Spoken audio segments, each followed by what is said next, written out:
Before the first kingdom, before the first name was ever written, there was a man cursed to walk forever.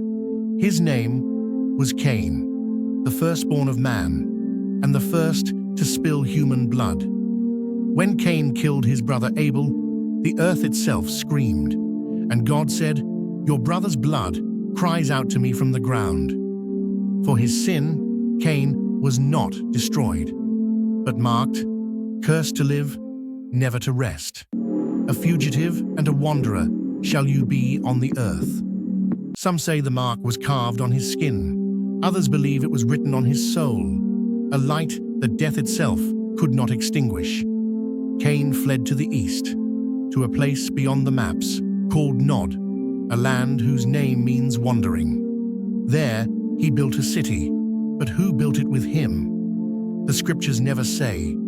Some claim Cain met others, beings older than Adam, spirits that watched mankind from the shadows. The city fell, the dust buried its name, but the man continued on. In Babylon, he was the architect. In Egypt, the wanderer with the scarred face.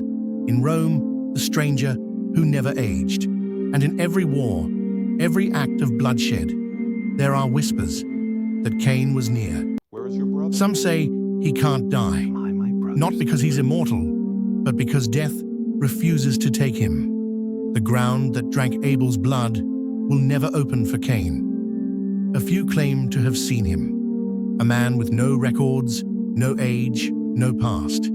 He walks with a limp, carries the sadness of centuries, and when you look into his eyes, it feels like looking into time itself. Governments call him myth. Historians call him allegory. But in the quiet corners of the world, the legend of the wandering man still breathes. What if the curse was never punishment, but preservation? A mark not of wrath, but of watching, to bear witness to humanity's endless cycle of violence. Maybe Cain was not cursed alone. Maybe we are all his descendants, living proof that the mark still lingers in our rage, our envy, our wars. And if somewhere, in the crowds of today's world, a quiet man passes by, cold eyes, no shadow, no reflection, perhaps you've seen him, the first man to kill, the first man who could never die, Cain. Where is your brother? The question that never stopped echoing.